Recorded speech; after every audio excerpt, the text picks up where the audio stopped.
June 27th, 2018 meeting of the Burien Planning Commission.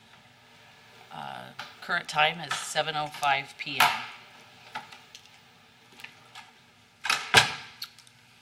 We'll begin with roll call. Thank you very much. Kim Davis, Here. Hugo Garcia, Chris Guzelo is excused, Kate Kelly, Here. Anna Marquis, Here. Kayleen Nobis is excused, and Curtis Olson is excused.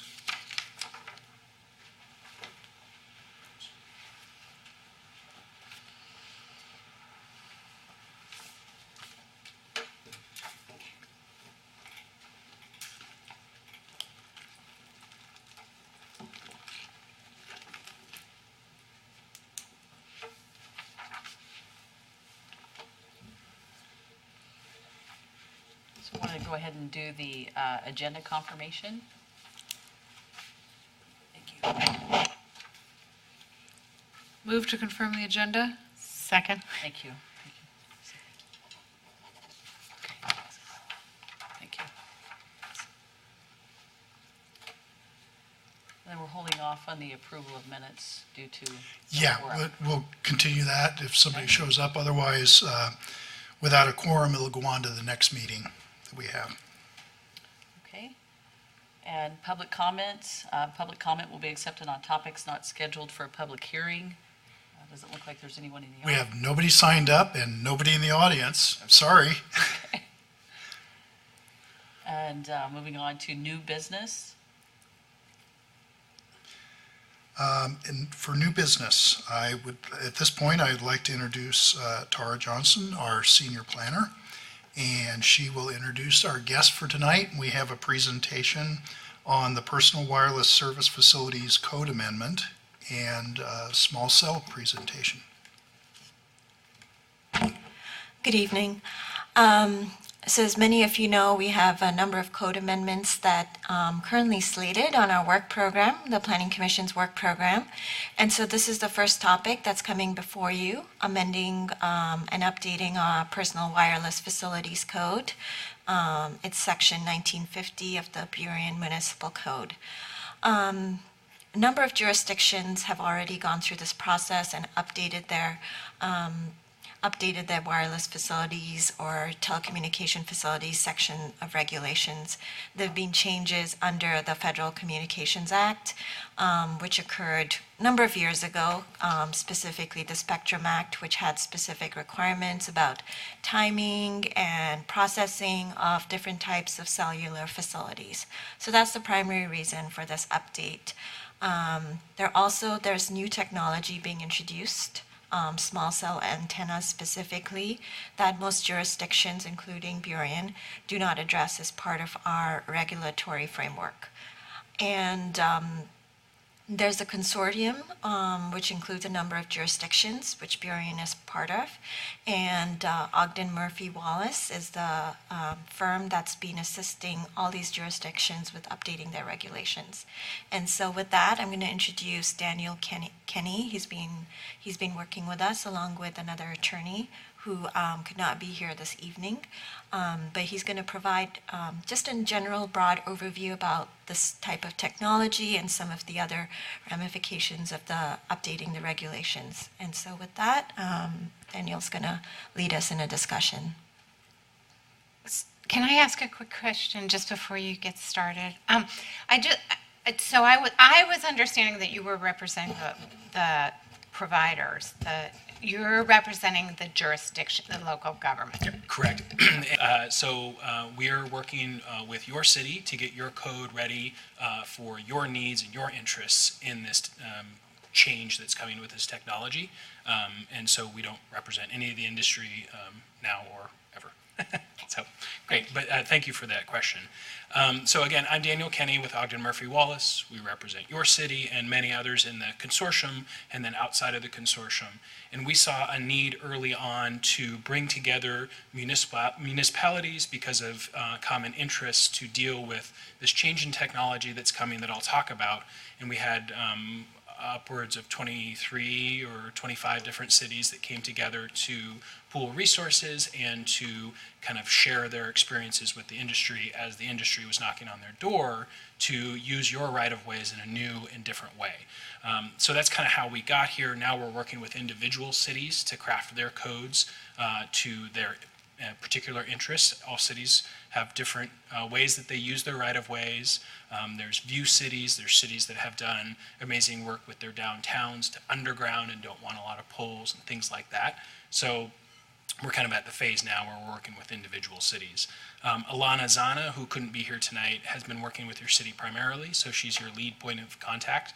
But of course, I'm more than willing to be a resource as well. So we'll just dive into it. So why small cells? Small cells is a new type of technology related to cell phones. So data and phone conversations, text messages on cell phones is going to be transmitted through a new form of technology. And the need arises from just the astronomical increase of data usage and data consumption by these devices. And so the phrase that gets kicked around nowadays is the Internet of Things. So it's your smartwatches, your cell phones, your autonomous vehicles, your smart meters that send signal back to the city on what you're using for your consumption rates, your refrigerators that apparently show you on your phone what's inside of your refrigerator, and just the whole host of everything that's connected. And so I've seen a lot of presentations that just show, the graph is almost doesn't fit on a screen because it's going up so much.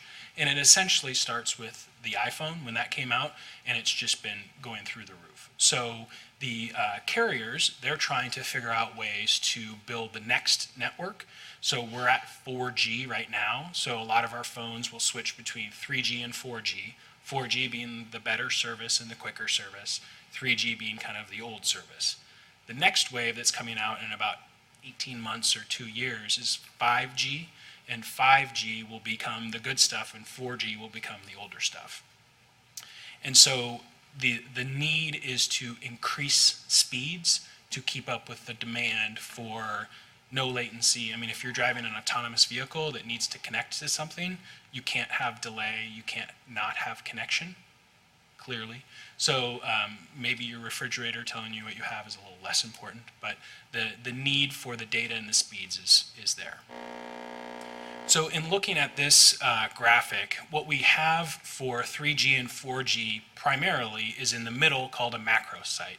And a macro site is what you're going to see on a taller tower, maybe a water tower, a standalone cell tower, tops of buildings, things like that. You're going to have an array of antennas that is going to provide that 3G and 4G service.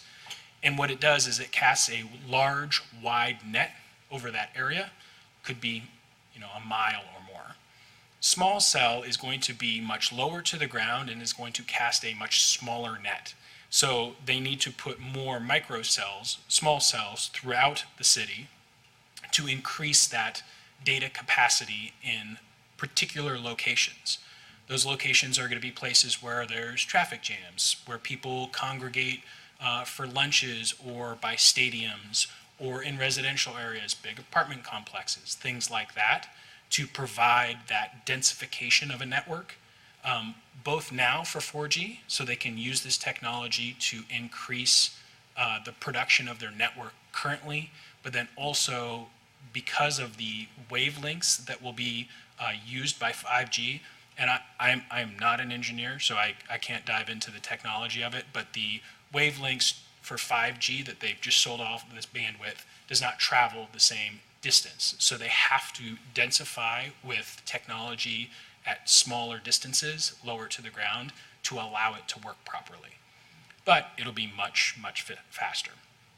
So when you think about it, a macro site is if you hold a flashlight from the top of the ceiling and shine it down, it's going to cast a wide but kind of faint band of light on the ground.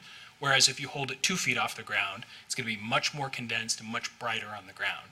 So small cell is the flashlight really close to the ground, and macro sites, 3G, 4G, is the flashlight from up above. So the flashlight from up above was good enough to kind of get around, But when you really need to know what you're doing and really need that intensity of light, you have to have that small cell down closer to the ground. Any questions on any of that? Okay. And as I go, just feel free to interrupt me and ask me questions. So again, macro sites have arrays of antennas, typically are 80 or plus feet up in the air because they're casting that wide net. Small cells are going to be down lower to the ground, and you got to think about where people are mostly when they want to have their service. It's going to be your right-of-ways. So it's city rights-of-way. It's primarily, and we'll talk about this, going to be on street poles. So whether that's going to be light standards or utility poles in the right-of-way, down the main drag, where the traffic backs up, near the apartment complexes, because that's where you're going to get most people. So the small cells, we're pretty early on in dealing with small cells, but Washington State has defined small cells in certain ways, and we'll go over those. So the antenna enclosure is 3 cubic feet.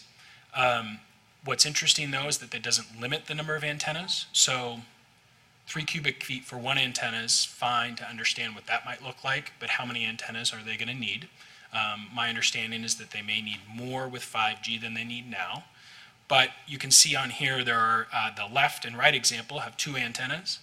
And then in the 3 cubic feet, the shrouding is not included in that. So the center one is shrouded in a circular canister, something that you'll discuss later in the process on how you want these to look in your city.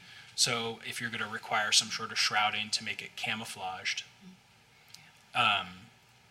And then the primary equipment enclosure, and we'll get a holistic picture here in a second of what this all looks like together. But this is going to be farther down the pole, and this is the stuff that kind of makes it all operate.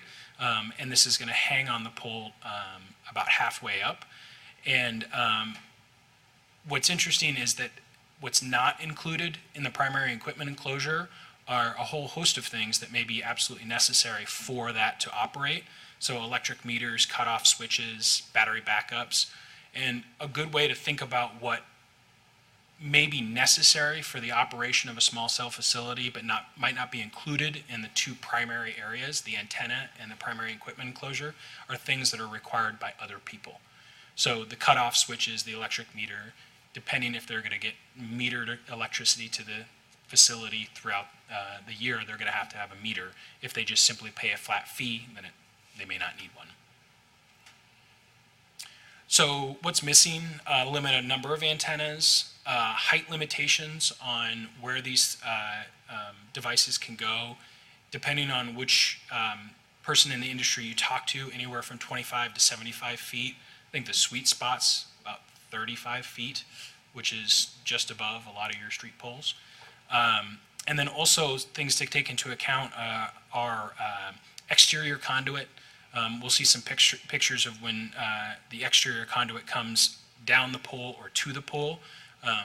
All of these operate with a backhaul connection to get the data to and from the site itself. So that's going to be a separate entity feeding wires to that facility. So there's more to it than just this one pole. Sorry, can you explain that in more detail? I'm not very high tech. No. So it's got wires connecting into what? So great question. So as of right now, they're utilizing their macro towers, so the really big towers. Yeah. And they're utilizing a backhaul network of wireline facilities that will connect between the small cell. So it gets the small cells on the top of a pole. It'll get wired down to maybe the next small cell or all the way back to a main line to a macro tower, because it needs to be able to send what it's collecting and receiving someplace. Okay, so there's going to be a lot of wires involved.